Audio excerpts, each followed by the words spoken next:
soft as stars that never die. Every heartbeat tells a story, every tear can turn to gold. There is healing in the silence, there is warmth inside.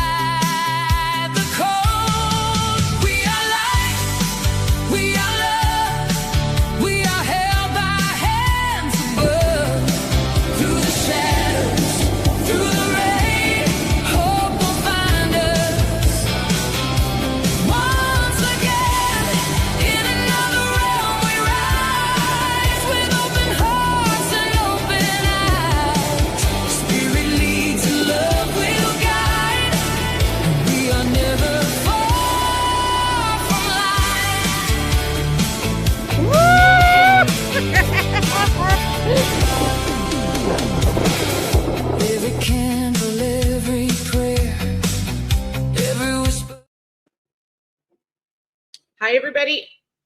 How's it going?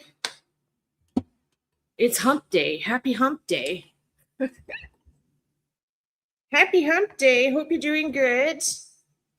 I got lots and lots of work to do, so we're going to be live while I'm working, as usual. Gorgeous. Well, it's actually only 26 degrees here today, which is not bad at all. Gorgeous day. My neighbor just knocked on my door, and she actually wants us to order her an air conditioner. I guess I made an impact. She came in the house last week and saw our air conditioner and was like, oh, isn't that lovely? Like she's in her 80s or something. So she just knocked on my door. Can you please order one for me? I'm like, absolutely. So I'm really happy to hear that because for the last 2 summers in a row, I've been really worried about my neighbor. I'm like, is she alive? Because we don't see her often. I see her like maybe once a month. And I'm like, this whole time, I'm like, I hope she's alive. I hope she's okay. So, yeah. So that's good. When do I sleep? Well, I am a bit of a night owl. I usually go to bed at like 1 or 2 a.m. and then I get up at about 9. So, yeah. Hi, Tiller. How's it going? Working second job in this heat. Oh, stay hydrated, babe. Stay hydrated. So how are you all doing? Come on in. I hope you're all having a good day so far.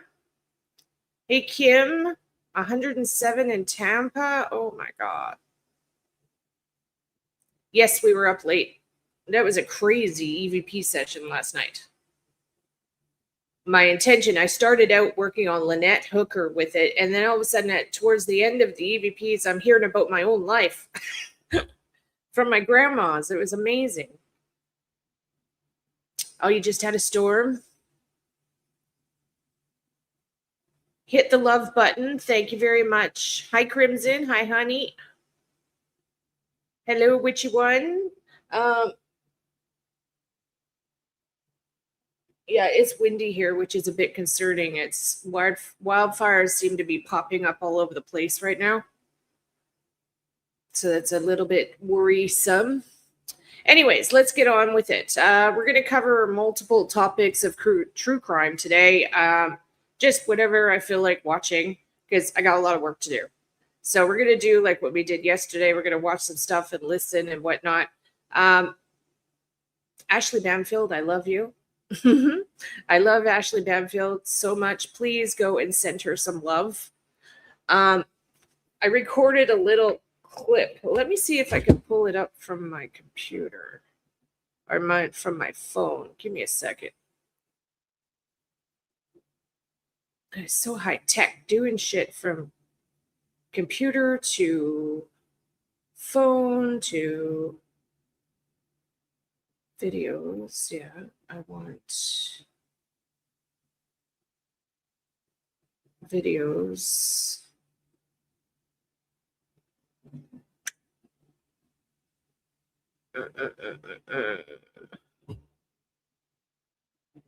Okay, I don't see what I'm looking for. I might have to just show you off my phone here. One sec. Nope.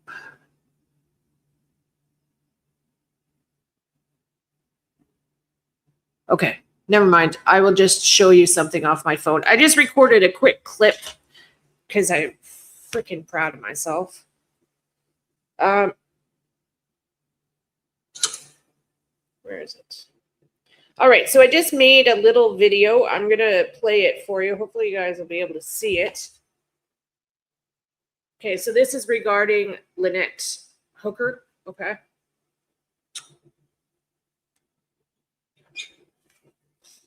Grab the keys in the wet bag. Yeah, so like I've told you guys figure, if remember my reading on it. My reading on the case is very simple, straightforward. They were fighting, and there was a tussle, and she was wearing some sort of purse, like her wet dry bag purse, and I'm getting he used the handle of it and unalived her and pushed her over. Flat out. Weighed her down and threw her over.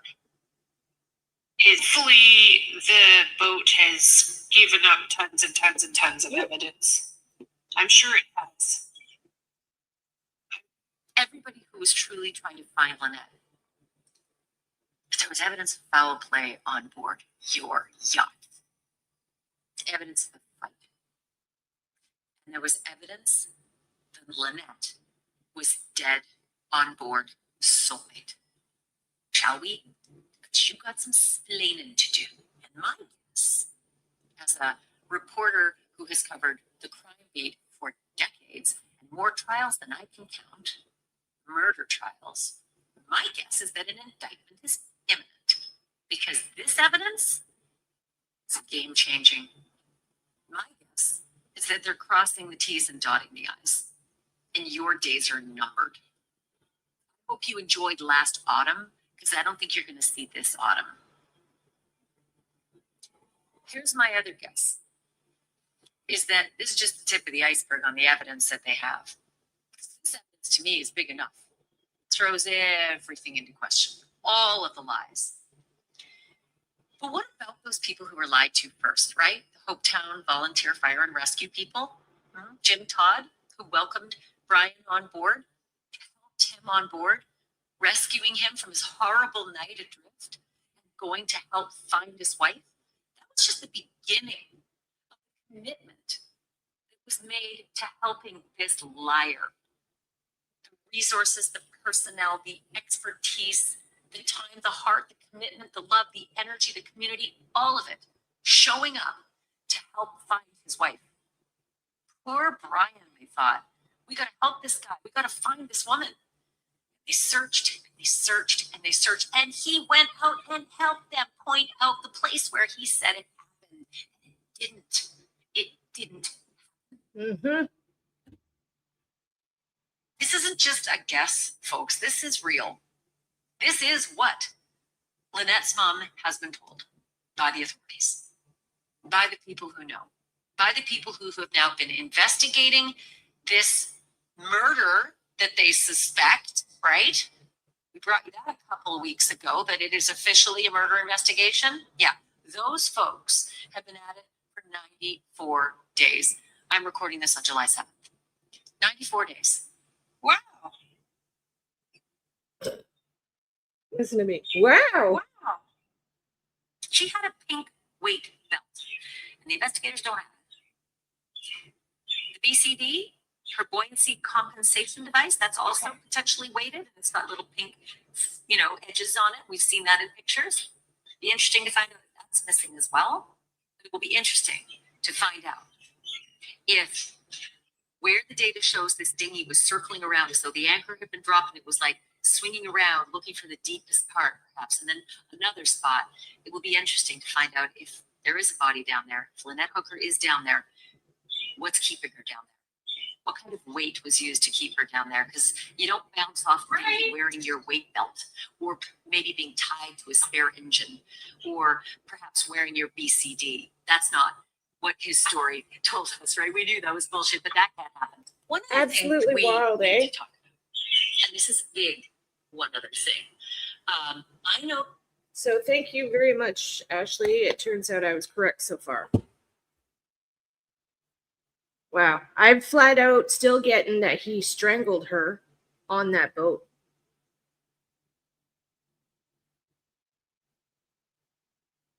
Isn't that sad? I'm getting he strangled her. And I'm also getting, I keep getting about that spare engine. And we've been looking for that spare engine. It looks like the spare engine is nowhere to be found on the boat. That exterior outboard engine, like it was like a Mercury, whatever it was. Very interesting. So I was up late doing Google Maps, just looking at the area, because I've not done anything about trying to get a location for Lynette and stuff. It just not doing it.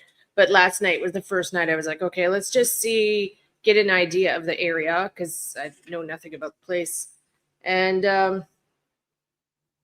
holy crap, let's hope that there's an indictment today. Let's hope there's an indictment going out today.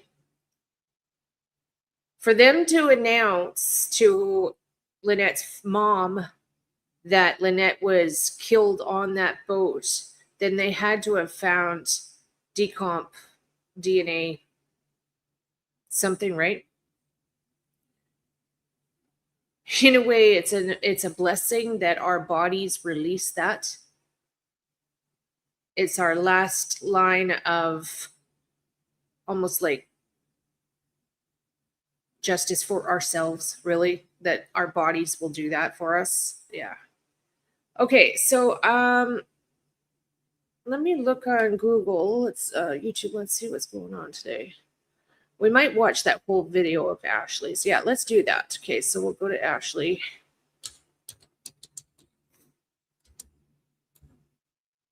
And watch this video she did. This is just, I love Ashley so much.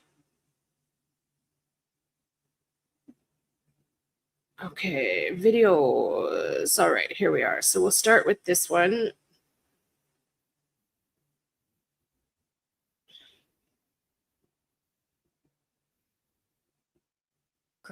Made it back to soulmate. And when I say my sources, I've spoken to her family. All right, and, it's as loud as it can go. Her family is obviously apprised of. Okay, so I'm going to be up and about and doing stuff, getting orders. I got a whole bunch of orders to pack. Okay. So please hang with me while we're listening to this. Ashley's amazing. I love her. I love how she's just so raw and real. Like she's showing her real personality in her podcast. As much of the investigation as they can be without compromising the case, because the Coast Guard Investigative Service they're good at what they do. They're very good at what they do. And they want to keep the family involved, but at the same time, they protect certain information to make sure that if and when there is a trial and a prosecution, let's say of Brian Hooker, that's the stuff that only gets shared with the defense through discovery. And there is a process for that. And so they have been so good at keeping the integrity of this investigation, while at the same time enveloping the family members of Lynette Hooker who are still missing her. We don't have Lynette's body and we don't have the truth yet. But one thing we do have is the lie. And it is a walloping lie. There is a walloping lie. So not only have I discovered that Lynette made it back to soulmate, that there was no such thing as an accident on the dinghy, and this whole yarn that Brian Hooker spun and had us all believing she bounced off the dinghy. I threw her a green floaty. I called out to her. The waves were so big. By the way, I got too much sun today, and Tara's lotion for that is soothing my skin at the moment. Oh, yay! Oh, I'm so glad to hear that, Arctic. I'm glad it's helping. That's the aloe vera the burn gel, right? I'm so glad that's helping. Again, another product because it's something I would use. Mostly that's what it is. Like all my products I make, it's because I would use them. Big 2 to 4 foot seas. They weren't. We've actually seen the video and checked the marine charts. They weren't. It was actually pretty calm that night. And I just began to float away with the current and the waves and the wind.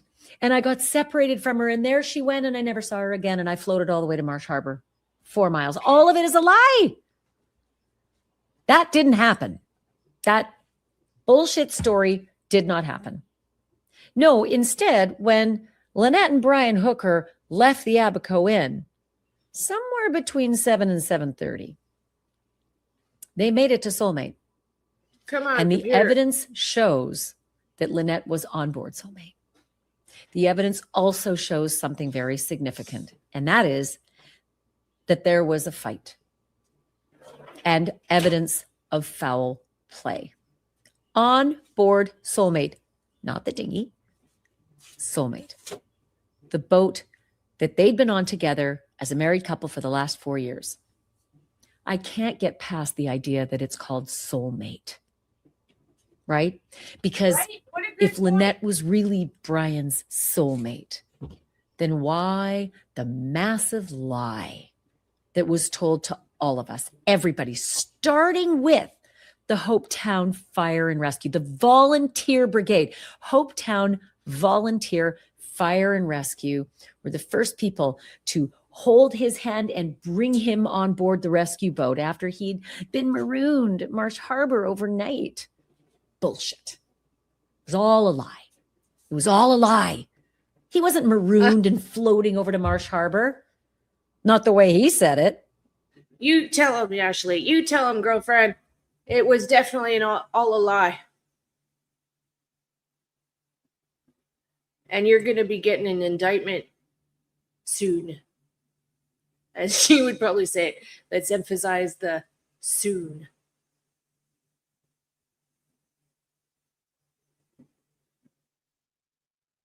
Okay. Come on, computer. Why are you doing this?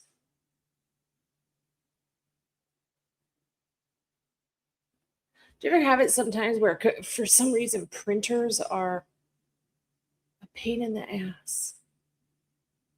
Come on. There we go. Okay. He made it. They made it just fine after the Abaco Inn. All the way back in the dinghy, made it Yeah. to Soulmate. So this Right. whole floating story, he fabricated the whole good. thing. He fabricated the float. Good. I'm glad. Yay. He went and put himself in that position and floated himself. It's a good cover. But for what, Brian? What are you covering for? Why did you do the float? Why did you float to Marsh Harbor? Because you didn't float due to a lack of propulsion, and Lynette went overboard with the keys to my dinghy. I had no engine. I lost an oar. I was helpless. None of that happened. So why'd you fabricate a float, Brian? Why'd you fabricate that whole story? That big, Okay. fat, ugly lie. Big, fat, ugly lie. Because there are a lot of people you affected, right? Everybody who was truly trying to find Lynette. But there was evidence of foul. It's on my website. One sec. I'll put the links in the chat. The headache spray.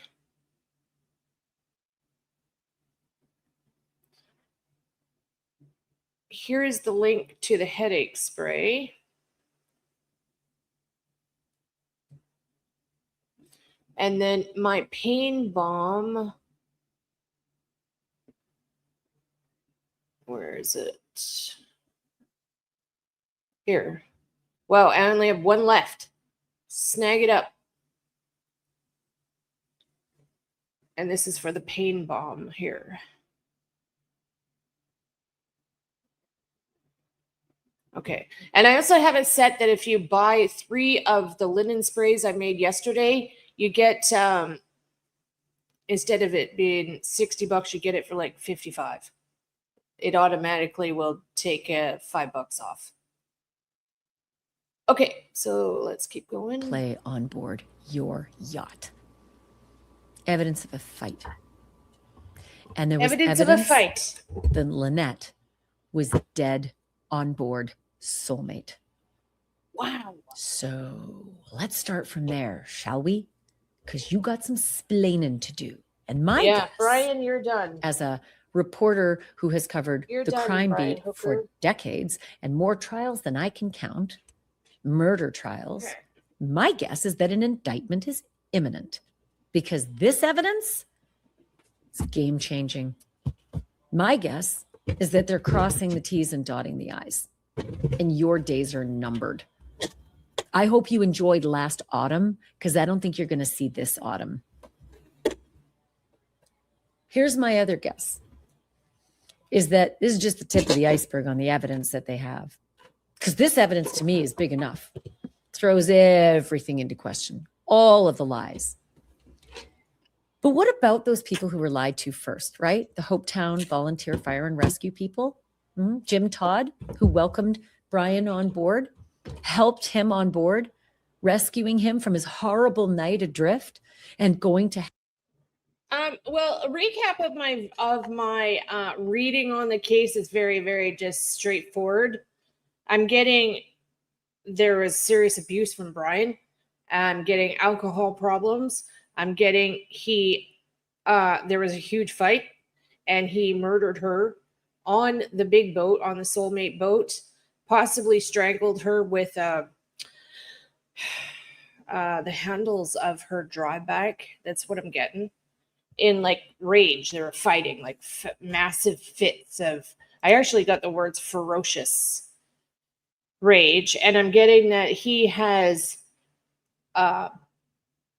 buried her or dumped her in one of the areas that is deep water there, and she's weighed down. He's weighed her down with something really heavy. I'm really getting possibly the secondary outboard motor. If it is missing, and that's it. Just very straightforward. He's an absolute piece of shit. Help find his wife.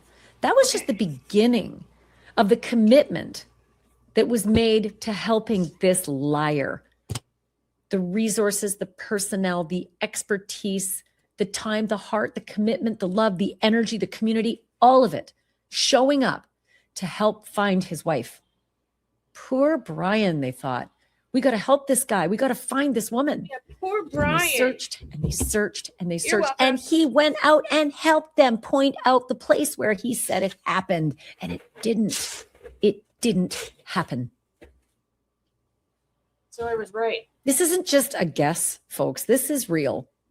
This is what Lynette's mom has been told by the authorities, by the people who know, by the people who have now been investigating this murder that they suspect, right? We brought you that a couple of weeks ago, that it is officially a murder investigation. Yeah, those folks have been at it for 94 days. I'm recording this on July 7th. 94 days. That's 13 weeks. That's over 3 months. There's so much more they have. This is just the tip of the iceberg, right? Because once you know this, you can then go and refute everything else that Brian Hooker did and didn't do, like searching for his wife. He didn't do that. He sure texted That everybody is always, that he did. in all of these cases, that's just the thing. If they're not searching, then there's an issue. Simple. Common sense. If they're not searching, there's a reason. Told everybody, including Jim Todd, can you help me find a boat and a captain to hire so I can go out and search for my wife? Do you think he called the numbers Jim Todd gave him? You're about to hear from Jim Todd. Okay, Chris. He's going to tell you now how this affects him and the volunteer brigade that spent timeless energy, days, nights, commitment, all of that to helping him find a wife that he may have murdered. Now, he's not charged with that yet. He's not charged with anything yet. But this reporter has seen a few things. And here's my honest to God guess, right? I think the ink is probably just drying on the indictment for this guy. I think he's got weeks left. I'm glad he got himself a new lawyer, one who has federal experience. because he's going to need it. With this stuff, he's going to need it. And he's lucky he has a Fifth Amendment right to stay silent and not incriminate himself. Because now how are you going to explain that whole bullshit float? How are you going to explain that? Because you did not float because Lynette fell out and you lost propulsion and keys and passports and everything in the dry bag. What was that about? Huh? What was that about? You didn't float because you had to. You float because you need to. Yeah. Not because you have to. If it makes me this mad, and I know it makes you probably pretty angry, I wondered how it makes Jim Todd feel and the crew that he works with the Hopetown Volunteer Fire and Rescue. I keep saying the name over and over because they're volunteers, and it's all through donation that they help save people, rescue them, and fight fires, right? And there's limited resources when you're a volunteer organization, and they are precious resources. And that fucking guy stole them. He lied to them and he stole their resources. He stole from a volunteer organization that helps to save people. So extra layer of douchebaggery. And also, please give generously. Just go Google Hopetown Fire and Rescue, Volunteer Fire and Rescue, Hopetown Volunteer Fire and Rescue, and give generously. They need our help. I called Jim Todd. I've talked to him multiple times during this whole investigation about the stories that just didn't add up and the stuff that Brian Hooker was telling Jim on the front of the rescue boat. Oh, I don't know. Maybe over here, maybe over there, but I was just so confused. Sure. You're confused because you don't have your story straight, because all that didn't happen. So I called Jim Todd and I told him the news that I just told you. And his reaction was not what I expected. It wasn't what my reaction was. Let's put it that way. Here's our conversation. Jim, this is really big news. It's, I guess you could say it's enormous news. I wanted to get your initial reaction to hearing this massive headline. Well, it's really shocking, but it's interesting that given maybe the fullness of time, as so much time has passed from Brian Hooker's original story, and so many pieces of that original story fell apart bit by bit. Naturally, people start to try and understand what actually happened. And for this information to kind of converge in that way, it's starting to make sense, starting to make complete sense. I mean, you and I have been talking. Listen, it has been 94 days, and I'm recording this on July 7th, Tuesday, July 7th. You know, for 3 months, you and I have if talked any of you are about, intending, well, that's not possible. This is.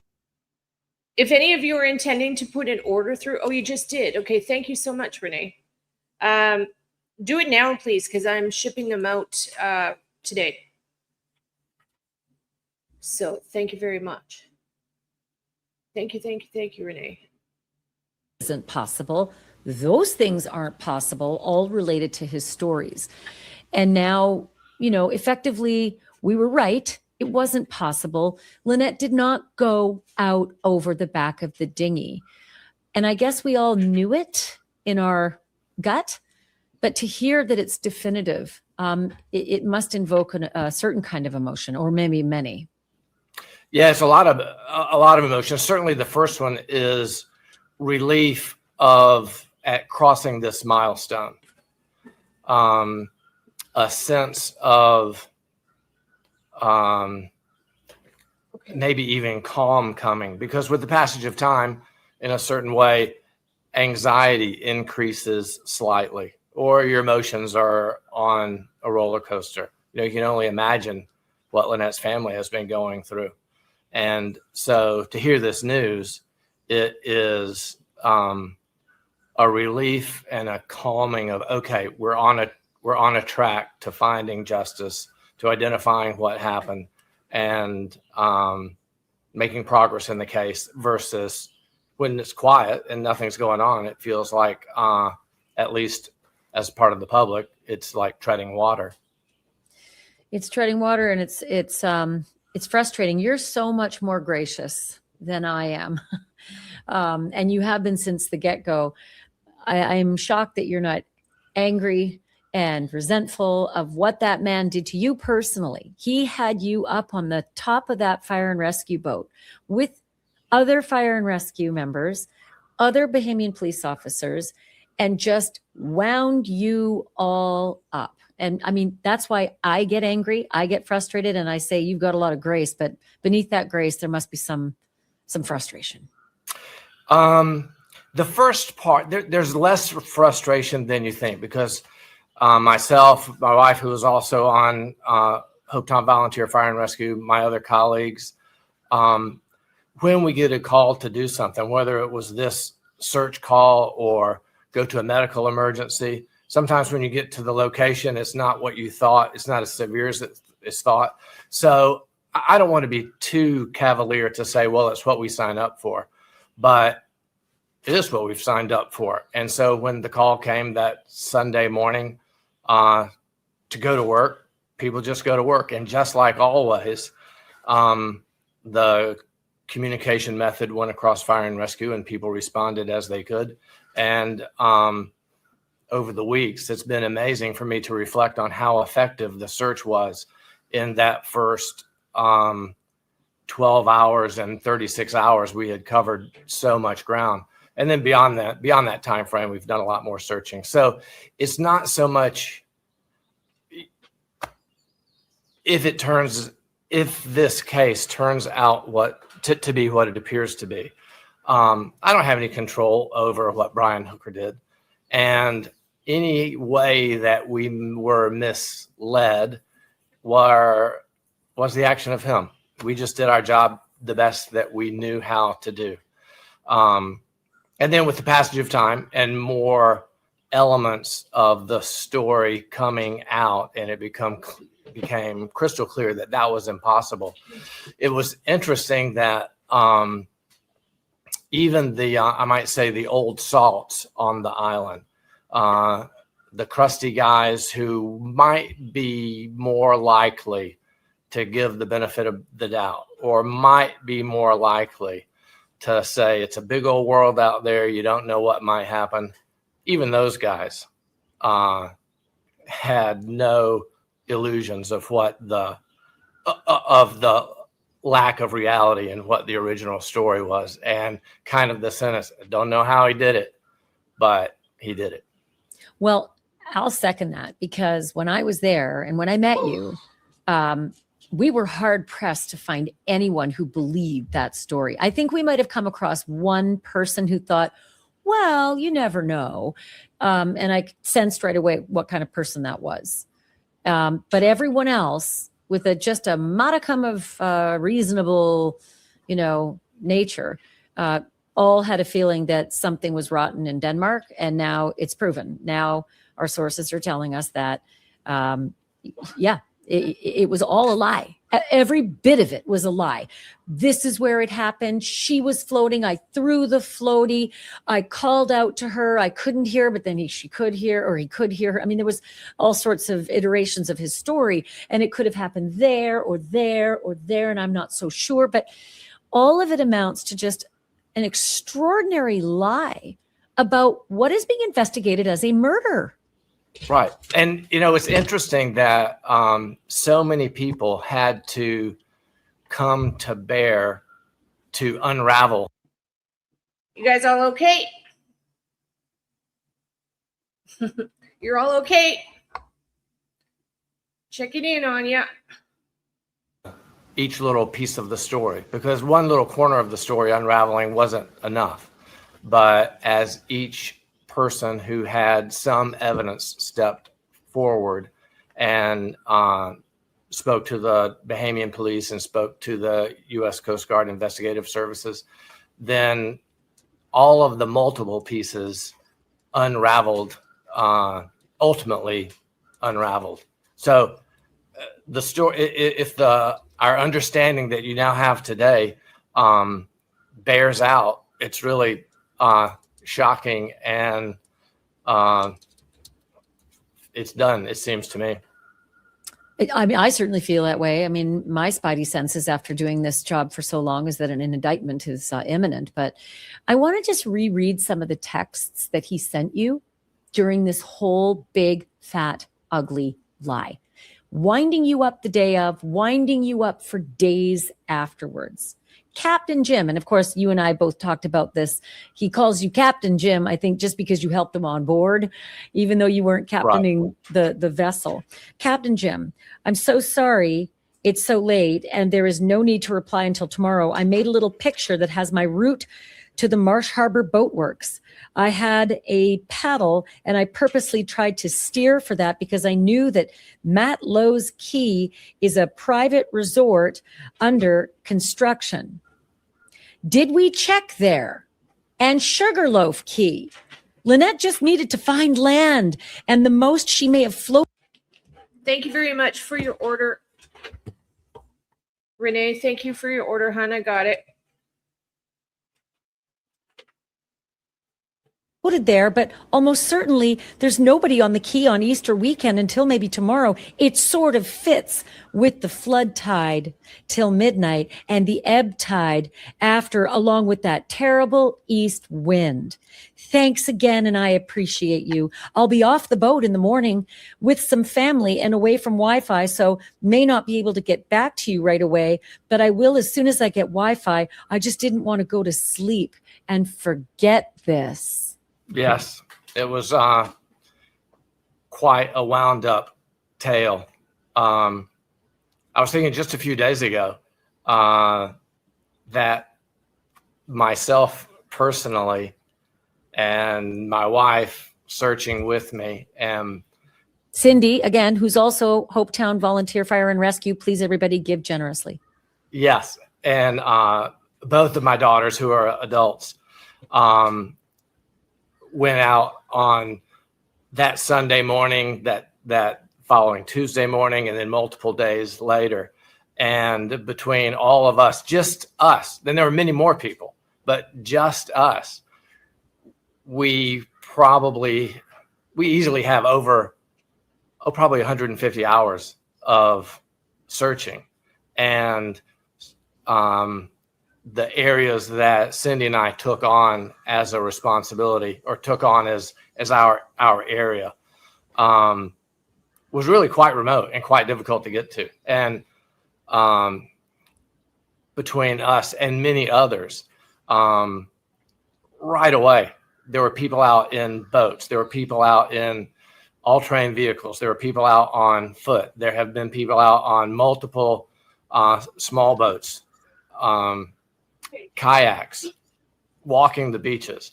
And so if people immediately adjacent to me are 150 hours, add that 10 times at least, 1,000 hours plus, thousands of hours.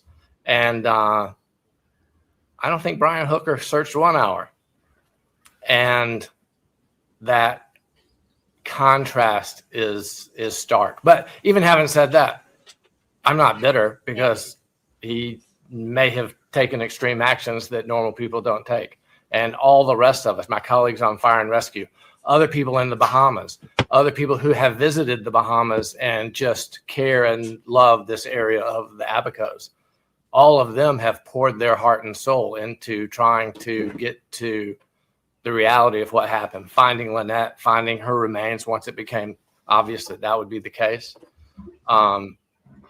So just a stark juxtaposition of the mindset of Brian Hooker versus the mindset of the rest of humanity. The rest of humanity, that's a really good way to put it, honestly, because the rest of us absolutely cannot believe what we are seeing, developing, you know. And I guess in the end, we really can, because the stories were so fantastical, you know, and they were so easily disproved. What's fascinating to me is that given some time and an opportunity to be thoughtful and an opportunity to consider the actual facts, the story, and again, certain people coming forward with bits and pieces of information, that story falls apart. But it's also has been fascinating to me when the Coast Guard Investigative Services came in, particularly, I did not work with them the first time they came in, probably the middle of April, but when they came back the end of May, I had an opportunity to spend some time with them, and I was really impressed with how smart and top of the game they were. At one point, my wife and I were with them, and Cindy had to step away, and I said something to the effect of, okay, come back when you can, Dr. Todd. Cindy's a PhD, and so I made some affectionate reference to that. And the 4 or 5 guys that I'm standing with said that, well, now that she's walked away, we've only got 3 PhDs here. So Yeah. these were sharp. These were the heavyweights. I remember when I first met them and discovered that, these guys who looked like they were SEAL Team 6 were all PhDs. So in criminology and forensics. And I thought, and one of them, an expert in, all things marine, which was so helpful because this was what disproved so much of what Brian said. His knowledge of the rest of us in the marine community is clearly lacking, because anybody with half a brain would have known what the winds were that night, what the tides were that night, and that his lies began there. Yeah. And Hopefully it's just hopefully that sounds not too bad for you guys. I'm shredding paper. impressive that the brain power that has been brought to bear on this. And you said something earlier that probably was over generous in the context of me maybe keeping my calm. When I just got the call today that there was some new information, there was a fair amount of screaming and jumping up and down. This episode is brought to you by Wild Grain. If you really love good, fresh baked bread, but you don't have time to hunt down the bakery, this is honestly one of the easiest food subscriptions I've tried. Wild Grain sends bake from frozen sourdough breads and pastries and even fresh pasta right to your door. Everything is made with simple ingredients that you can actually pronounce, so it tastes incredible and it's easier on your tummy. And the best part is that you just pop it in the oven. No thawing, no prep, and in about 25 minutes, your entire kitchen smells like a bakery.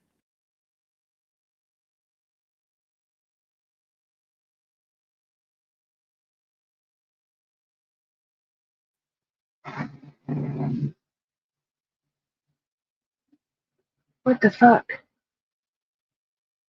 You guys can hear me still, right?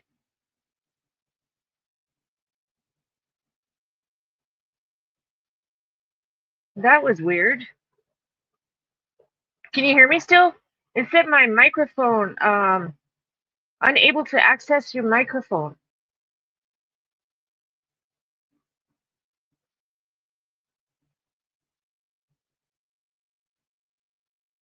Yeah, okay, good. Okay. I'm shredding paper. You guys all know I put those like paper things as cushioning in the boxes.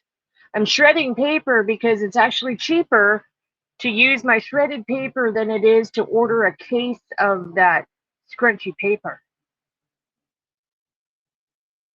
Savvy's gone, why are you doing that to brand new pieces of paper? I'm like, because it's actually cheaper than a case of scrunchies. Now, I can't say that it is right away. I think Brian better have lots of billable hours, right now with that fancy former federal attorney. He's going to need it.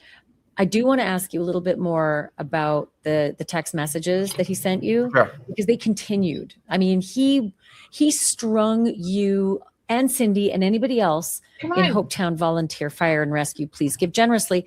Let me jump in real quick. Let me jump in real quick. You've been very gracious to make that comment to give to Hopetown Volunteer Fire and Rescue. And it's not part of my responsibility to follow that and be aware of that.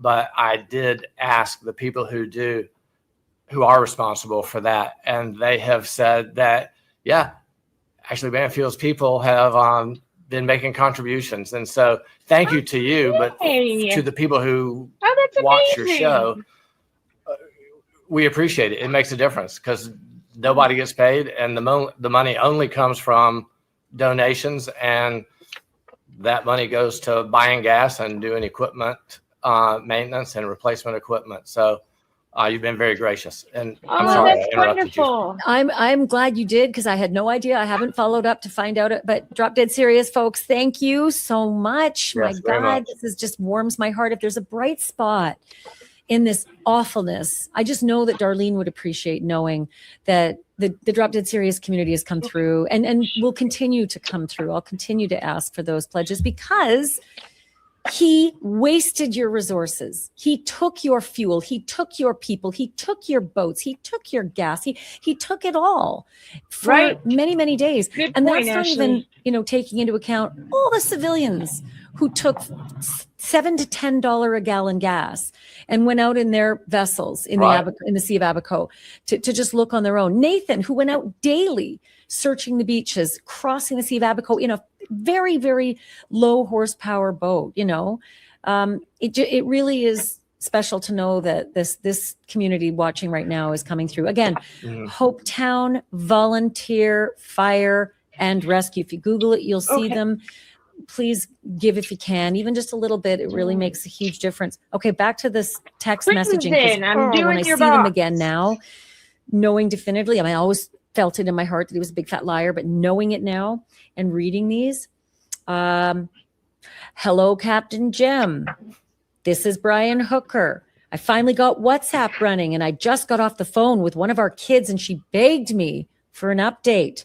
I've been in touch with the police twice just to update my location and they've not mentioned anything. I did update the embassy as well. And she was pleasantly surprised. The Coast Guard was still searching today. If they are, I'm so sorry to put you in this position, but do you have any information you could share with me? Oh my God. He's not asking, have you found Lynette? He's asking, what do you know? Yeah, but I have it just doesn't make me mad. I had Well, that makes one of us. I'm angry for you. I'll take that on for you. all right. Well, you and I have different roles, and so let's do each of them great. Okay. My job was to stay focused on what could be done. It turns out that apparently Brian Hooker is weaved quite a tale, and someone who's going to kill his wife is going to weave a tale. So I have such low expectations of him. I'm not mad at the lies that he told me because he's just going to lie. I had the job, and many others, had the job of first trying to find her alive, then trying to find her body, and then trying to find her remains. And we just focused on that. And to learn that someone who may have killed his wife fabricated a fantastic story to cover it up, that's his problem, and the investigators will get him. We will do our job. When we get a call, and we have gotten another. And then ask you to be complicit in, tipping them off as to what kind of, what kind of information you might have on the people who have responded, AKA Right. the Coast Guard. Right. Yeah.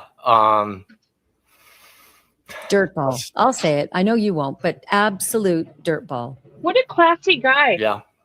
There's And What a classy guy, eh? He's not coming out and saying anything like foul of Brian.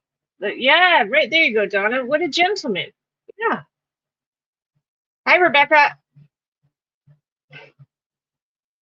What a gentleman.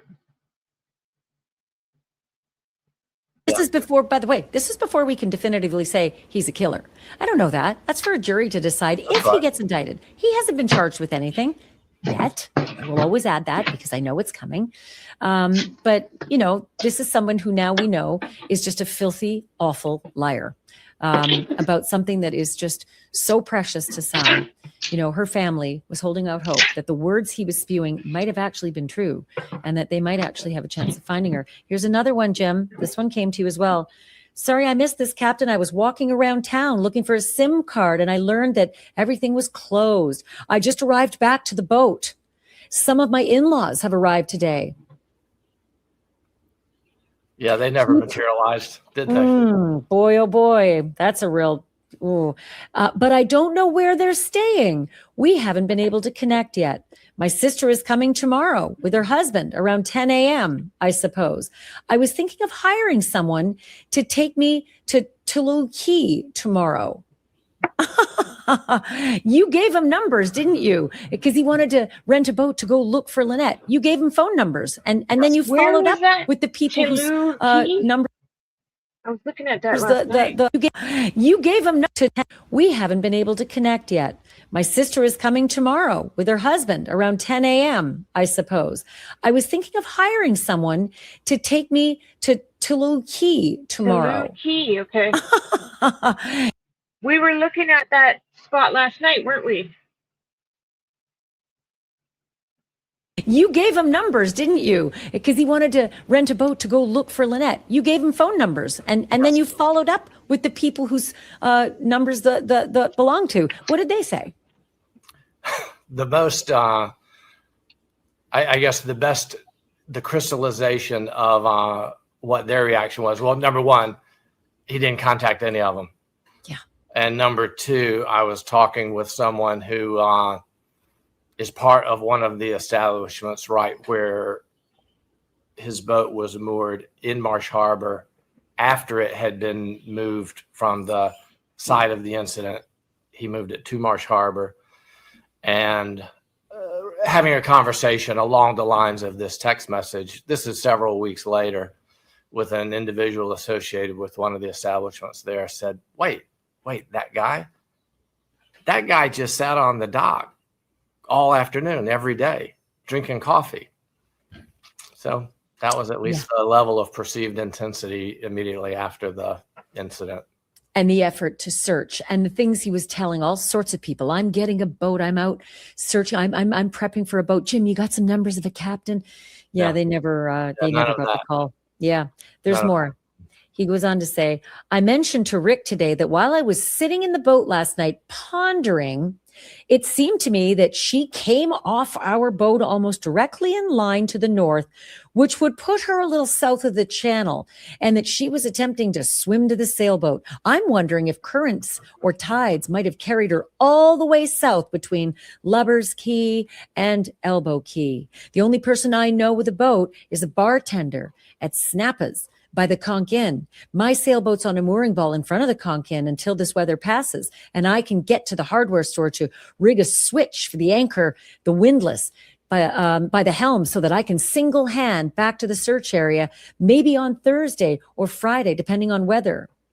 This is him saying, I got to re-rig the windlass that pulls up the anchor and drops the anchor so that I can do it from the helm all by myself because there's no Lynette anymore to help me. This is his wordy concern. Yeah, that's right. It was really more like re-rigging the story, because recall on Sunday morning after the Saturday night where the incident occurred, I was standing on the front of the rescue boat with him, literally with my hand on his shoulder, pointing to say, okay, from what you're telling me, she went off right here. She went over right here. And I'm pointing at a certain patch of water in front of us. And we get closer to that patch of water, and I say, okay, this is it right here. Yes, that's right. Well, we're so close to shore. I then point at the shore and said, and so she would have swum right over there. So that's where she would have gone. And the boat was so far away behind us relative to this short distance to land, that rewriting of the story that you were just describing just was nonsensical. Oh, he went on. Jim, I just realized I didn't answer your question about the green flotation device. I do not know if they recovered it. Or do I know if the boat that you and I were on together could not make it in to that where that smaller boat was? And then you responded and he said, thank you, Captain. I appreciate your kindness and that of your team so much. I am hopeful for good news tomorrow. Hi, babe. It just makes my skin Hi, crawl. Lisa. Yeah. Well, I guess I have to put it into a. If I remember correctly, Ashley did do a video about the GPS coordinates, and that the Coast Guard did search some of the coordinates that they had found, I guess, on one of his devices.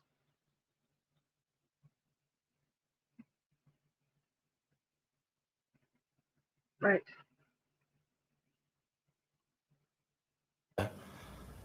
A capsule so that, the next time we get a call, I'm not suspicious that we just go to work and search. And I try, I'm just not,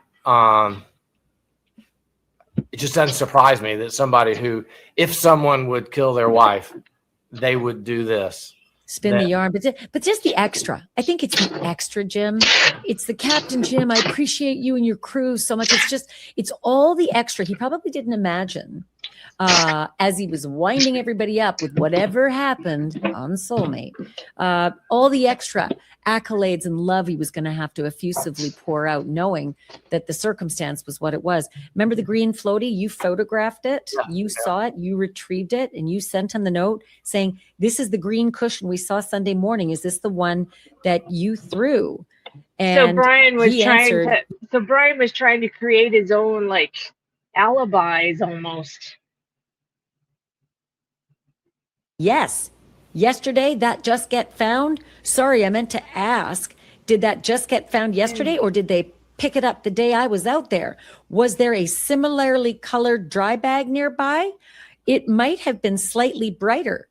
It would have held about 10 pounds. So a medium-sized one with a black strap. The dry bag is a whole other issue here, because if she didn't go over with the keys and the dry bag and the passports, where's the dry bag? Brian, where's the dry bag? She didn't go over. She made it back to Soulmate, which means the dry bag made it back to Soulmate. Right. And, I think maybe one of his next text messages to me, maybe immediately following that, his response was, "It's incredible that." Do you happen to have that? I sure do. Text message. I sure do. Let me continue on the thread. You answered, "I came and retrieved it just now, but I will look for the dry bag." And then he said, "Wasn't there a subdivision about half a dozen houses or so back there?" Thank you, Jim. I thought that small boat behind us was going to go and check out that floaty when we were with the police that day. Can you take a bigger frame picture? Really? He put it there. Also, I was turned around on the boat and tired that day with you. Where is that exactly? Really? You put it there. It didn't go out with Lynette. You did not throw it out with Lynette. We know all that now. So this is all just, you answered 100 yards south of where your dinghy was. I'll send you the pin shortly. I'm searching the shore a little to the south. I'll be back there in a few minutes. Oh, he's allowing you to just do that. And then he answers, and this is what you were alluding to. Incredible to think we floated all that way 100 yards apart. Then you ask, did you see her grab it? He answers, in your experience, will she be nearby? I'm sorry to ask this. No, I did not see her grab this. And then you answered, it confirms we're in the right area, here or north end of Lubbers. And he goes, 100%. And you said, police have come and retrieved the cushion. We did a thorough search of 300 yards south. Nothing found. We have stopped because of the rain. Jim, thank you and the team so much. All right, I'm hungry. You. I'm hungry.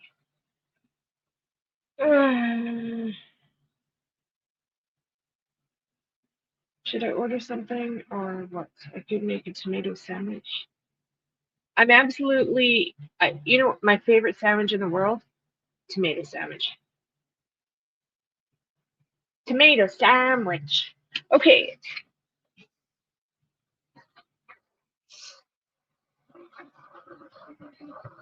Let's, I want to look for, some Brian Hooker interviews. I never really paid attention in the beginning. Let's see, does she have a... She does. Good job. Hey everyone, Okay. I'm Ashley. Ashley's got a full playlist here. Oh, yay. Okay, let's see what she's got.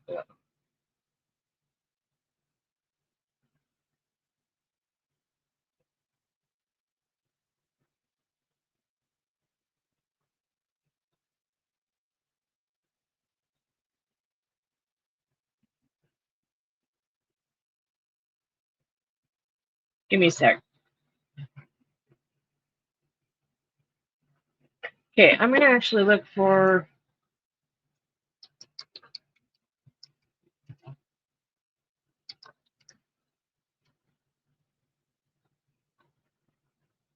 his interview. I've never watched his interviews.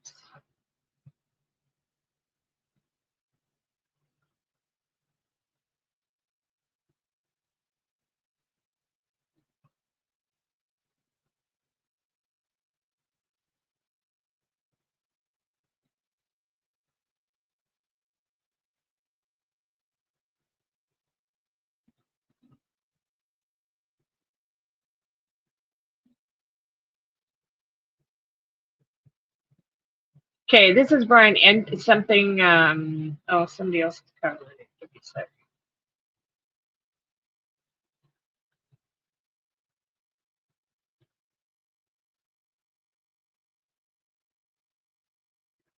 Okay, Brian Enton. Let's see what he's got on his channel.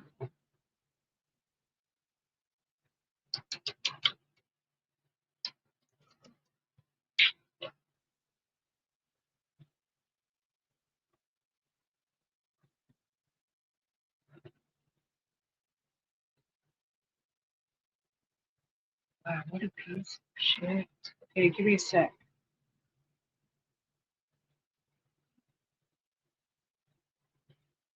So go back. We'll go back to the beginning and see.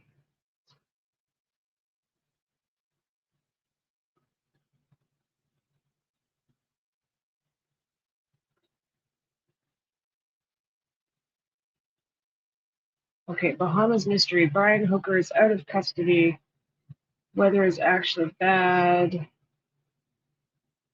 Okay, let's watch this. Hey guys, thanks so much for checking. Let's watch some Brian. And I'm going to take 2 minutes and go make myself a sandwich. So enjoy fair use commentary. All credit goes to Brian Nation. Brian Enton, News Nation. Checking out my show. I really, really appreciate it. Please click to subscribe. I really appreciate all of the support. I am continuing to follow this Bahamas mystery. Lynette Hooker still hasn't been found. Her husband, Brian Hooker, says that he fell off. Hi, Dr. Martha. Hi, hon. Okay, Crimson. Drink water. Drink water. Drink water. And I'm doing your mini Lux box. Okay, I'll be right back. I'm going to make myself a sandwich. Their dinghy in stormy conditions. He was in custody for 72 hours. He has now been released and he's now speaking out, which I'm going to get into in this episode. Everything that he is now saying, that he is out and free. Also, something really interesting, which you're going to hear in this episode. I'm talking to a captain, a boat captain, who's in the Bahamas right now, who says that the weather actually was not as bad as what Brian Hooker has described the conditions were like when Lynette went missing. So you'll hear from him. I'm going to have an update on everything that's happened over the last 24 hours in the case in this episode of Brian Enton Investigates. Hey guys, all right, so Brian Booker is officially out of police custody. He's out of jail. He walked out of the police station in Grand Bahama. You can see the video here. He was basically there for 72 hours. According to Bahamian law, they could not hold him any longer. They either had to charge him with his wife Lynette's disappearance, or they had to let him go. And ultimately, they they let him go. And you can see the media was outside and he walked out. His lawyer expected it. I was kind of unsure, sometimes this isn't America. I mean, sometimes they can bend the rules, it seems like, in the Bahamas. So I wasn't sure if they were going to have some other kind of hold, but they ended up letting him go. He, of course, has said that last Saturday, he was out with his wife, Lynette, on the dinghy. They live on a sailboat. They're from Michigan, but they were on their dinghy. That's how they got to and from the sailboat. Weather conditions were bad. He said there were 3-foot seas, which you're going to hear again in a second, a local captain who says that's not necessarily the case. But he says there were 3-foot seas and that she basically bounced off the dinghy. He wasn't able to use the engine. The engine became, inoperable, and he wasn't able to find his wife. And she is still missing up until the time I am recording this podcast, which is Tuesday afternoon. So that's his version of events. Her daughter has been very skeptical that that's exactly how this happened and is very skeptical of her stepdad, which you'll hear more from her in a second. Let me read you, though, because this is interesting. This is the actual release from the Bahamians. It says, and they put out this press release when they let Brian Booker go. It says, police wish to advise the public that the 58-year-old male of U.S. nationality who was taken into custody shortly after 7 p.m. on Wednesday, April 8th in Marsh Harbor, Abaco, has been released from police custody. The decision to release the individual was made following consultation with the Department of Public Prosecutions, which recommended that no charges be filed at this time pending the outcome of further investigations. Police are appealing to members of the public who may have information that may assist with this investigation. If you have relevant details, please contact 911 or your nearest police station. They also have a number, Crime Stoppers number in the Bahamas, 328-TIPS.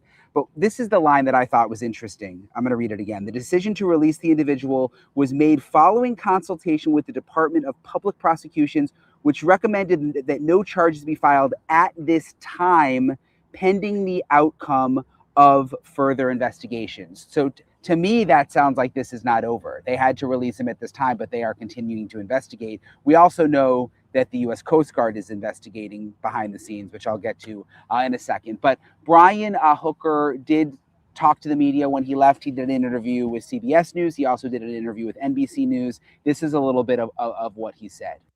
It's been 10 days. Been a long time. I don't think I've ever been apart from her in 25 years. For this long, she wouldn't stop, and I'm not going to. So that was Brian Hooker. It didn't take long for him to start doing media interviews. His attorney also seems eager to talk with the media. That hasn't been an issue. His stepdaughter, Lynette's daughter, who you've probably seen by now, she's been doing a lot of interviews. She's the one who sort of sounded the alarm saying something is not right here. My mom is a good swimmer. My mom knew the boat. She wouldn't have just bounced off the dinghy. And she started to talk about issues that her mom had with her husband, Brian. And there were also those text messages, which I got into yesterday's episode. Lynette had sent some text messages to a friend saying things were not going well with the relationship. She wanted off the boat. She wanted to end the relationship. But Lynette's daughter is now speaking out again since he was released. She spoke to News Nation and said that she's still concerned. She still feels like something isn't right. And she also confirmed, and this is interesting, that the United States Coast Guard is now also investigating, not just searching for Lynette, but they have started their own criminal investigation into what happened here. Listen to what Lynette's daughter said. That they handed over everything that they gathered about Brian and his history with my mom and sent it over to the Bohemian police. And then they're going to head down themselves tomorrow to do their own investigation. Just like his criminal history of possible child abuse and choking out my mom. So you heard her there talking about child abuse allegations. I got the reports. There was a report, this was from 2005, when he was charged, Brian Hooker was charged with child abuse after he allegedly pinned his daughter against a wall. For some reason, my microphone keeps disconnecting. That's weird. Because he was furious that her mom was teaching her creationism. And Brian Hooker was detained again December 2005 after his previous partner, Elizabeth Hasseth, called the Kentwood Police Department in Michigan to claim that he assaulted their homeschooled daughter. The charges were later dropped, so that didn't seem to go anywhere. But the actual police report seemed pretty serious, saying that he held the daughter up against a wall. But again, charges went nowhere. They were dropped. There was also the police report, which I told you in yesterday's episode from 2015. It was a domestic violence report between Brian and Lynette. Lynette ended up actually being taken away, and they accused her of punching Brian in the nose, but there were allegations that they were intoxicated, and a lot of questions too about whether they were heavily intoxicated when they were on this dinghy ride in the Bahamas. And we don't really know. Did that have something to do with all of this? Lynette's daughter went on to say, though, that if this was some kind of accident, she still is skeptical of the way that her stepfather has handled all of this. Listen to more of what Lynette's daughter said. If this was an accident and she did accidentally fall in, I feel like he saw the opportunity to maybe lose her and just paddled away, or with the broken or paddle, he could have hit her and that's how it broke, or he pushed her in, and before he did that, he took off her Apple Watch and threw it in, because I don't feel like that would have just fell off. So I don't feel like this is an accident, because she's a really fit woman. She used to run all the time. She can't anymore because she has shin splints, but she does yoga all the time and CrossFit working out. So she's a fit woman. So this doesn't make any sense. And they were really smart about not going in the water when it's storming out. They stay in the boat, and they're usually pretty good about that. So maybe he convinced her that they'll be okay. So I don't know. So you can just imagine what she's going through. Obviously, my heart goes out to her and everyone in Lynette's family. I mean, the fact that she has now been missing since last Saturday. Hey guys, this message is sponsored by Raycon. I actually have their essential open earbuds and I love them. They just go around the top of your ear area where Lynette went missing. And he gives me some good perspective into that area, and also says that he heard that the weather was actually not as bad as what is being described by Brian. So listen to my conversation with Bill. Bill, I appreciate you taking the time to talk with me, just since you know the Bahamas so well. I wanted to ask you, this dinghy, apparently the seas were 3 feet. It was right before sunset. How rough of a situation can that become with the weather in that area?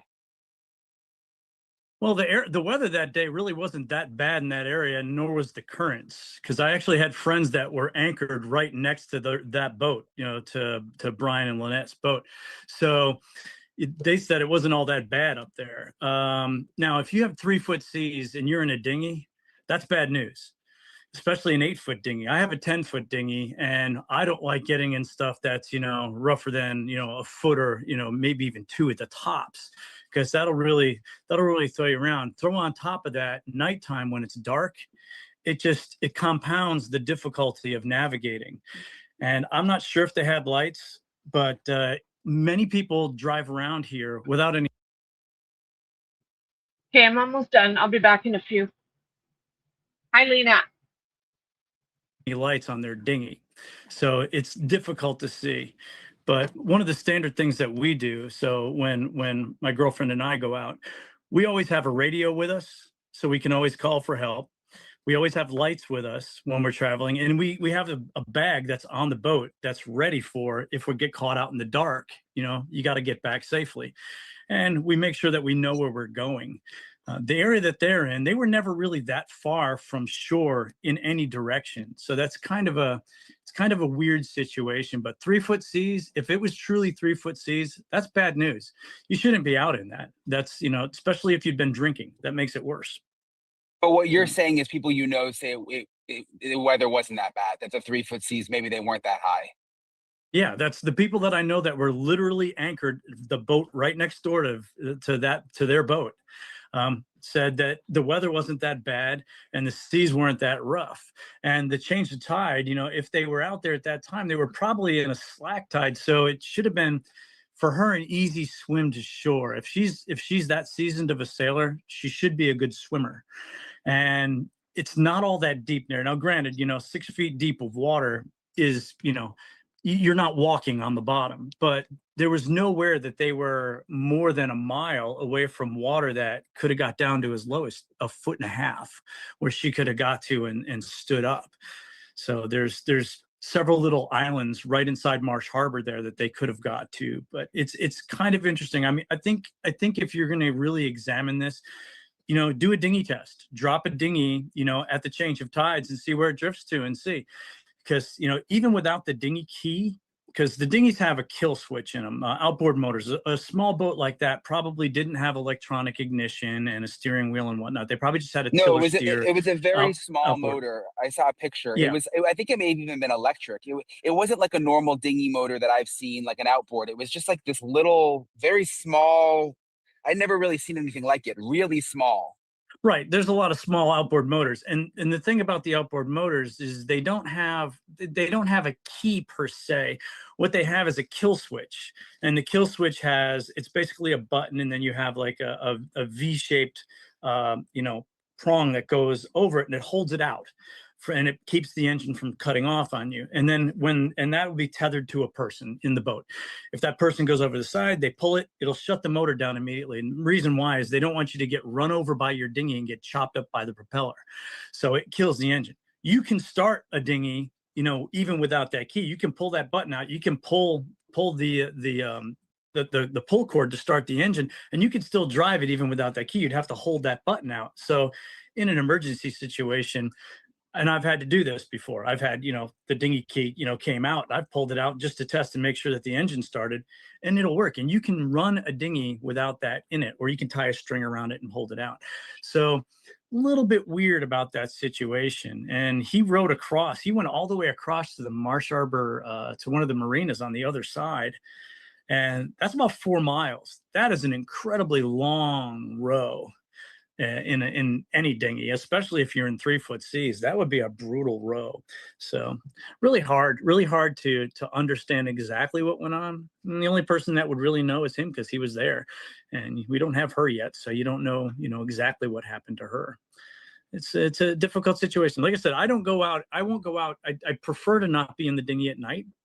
There's times you can't help it. You're going to be, but it's just not, for a seasoned sailor, it's just not a safe bet to go out drinking and then start heading back in the dark in your dinghy, especially if you're going to go any distance at all. And they're crossing a couple of small channels in Marsh Harbor where, there could be traffic and there could be tidal flow that could move you. But for the most part, the anchorages are right up near shore, so they shouldn't have gone that far. If they went that far, they were being reckless. So I'd say at least he was reckless. And at most, we know what everyone's trying to report. So yeah. I have no judgment on that, because I don't have all the details. Right. You're right. We just don't know. Your friends who were again, I'm not a big boater. Would it be moored? Is that the right term? Moored right next to him? They were anchored. Anchored. They were in an anchorage. So there's mooring fields that have a mooring ball that you can tie to, or there's anchor areas where people will drop their anchor and they'll leave their boat parked. You're just on the hook. So, and that's where they were, and they were literally right next to them. So. And what did they say anything interesting? Did they notice anything interesting with them? Nothing. It was a shock to everyone, and it's been a shock throughout all the Bahamas chains. As soon as it happened, everybody heard about it. It just rippled through the community, because we are, there's a lot of people that are here, but it's a pretty tight community, and everybody talks to everybody. So people see things, people hear things, and normally, there'd be some sort of, if there was a warning sign, people say, yeah, they were bickering or something like that. But you're just not really hearing that. You hear a lot of anecdotal stories from back home. Maybe they had marital difficulties or whatnot, but nothing seen here, and people know people, and they're like, yeah, they knew him, they saw him, they were just part of the community like everybody else. So there was nothing outstanding, or extraordinary about this couple, as far as the people that saw them, and knew. Now, what happened that night? Only they know. For a lot of people, and I don't know your situation, but a lot of people, it's their dream to, get a boat, get a sailboat, go to the Bahamas, retire, be able to, Hi. yeah. Are you with your wife doing it, or? Yeah, so I sold everything I owned about 6 years ago, and then 3.5 years ago I'm on a 46-foot catamaran. We Okay. bought it. We cruised the Keys last year, and now we're doing the Bahamas this year, and next year we're gonna go. Okay, I'm back. My neighbor keeps coming to the door. She keeps coming to the door, and I'm like, I can't talk right now. I can't talk right now. But she's like 80, so it's a big deal for her to just come to the door. Ugh, she's a kid. She wants me to find her an air conditioner. Um, yeah. So I might end up having to let you guys go. You know what? Screw it. That's what we're gonna do. I'm gonna just look online quick. Amazon.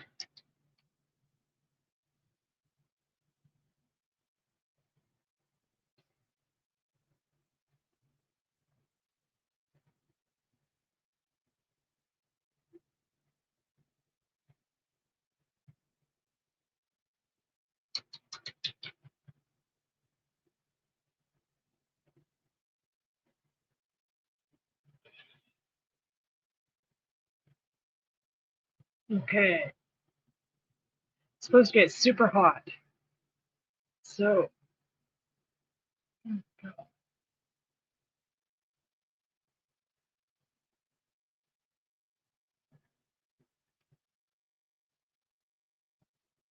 she might be better off with a window.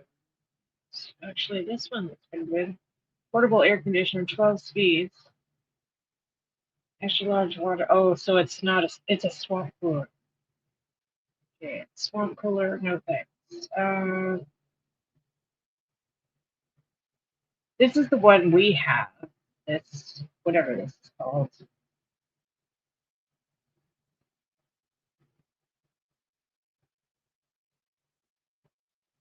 They're so freaking expensive. Okay, it would be here. What is the quickest?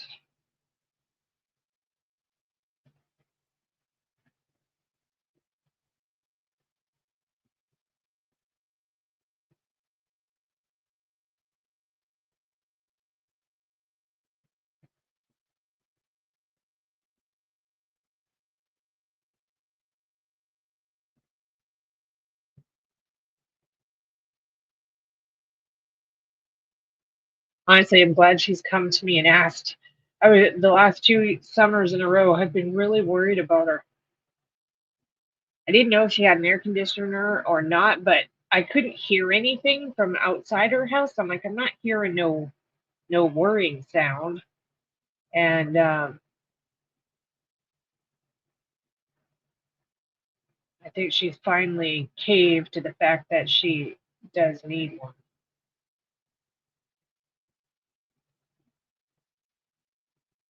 I'll wait till Savvy gets home. We actually have 2 of them under the house. We might be able to give her one.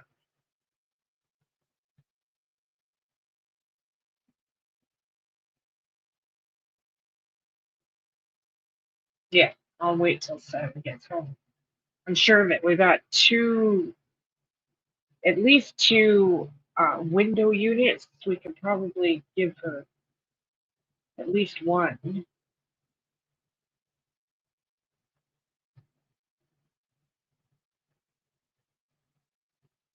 Funny lady, stubborn. From Germany, stubborn. I was like, well, if the government has a rebate program where you, especially for seniors, and she was flat out, I don't need no rebate. I don't need that. Just get me the full price. I'm like, okay. So yeah, she has windows. I think they're pull up. They pull up. I think they're like my front windows.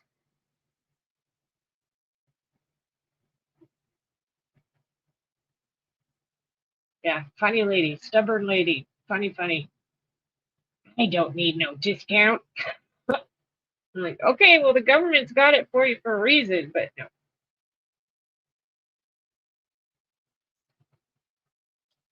Funny lady.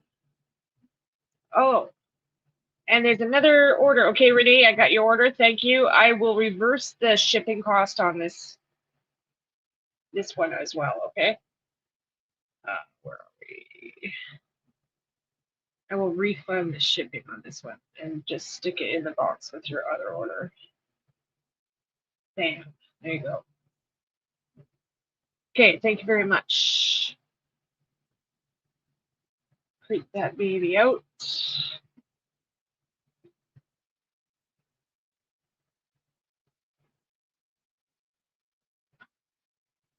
I'm actually putting all the bomb stuff in the freezer. I'm gonna have it in the freezer before I ship it.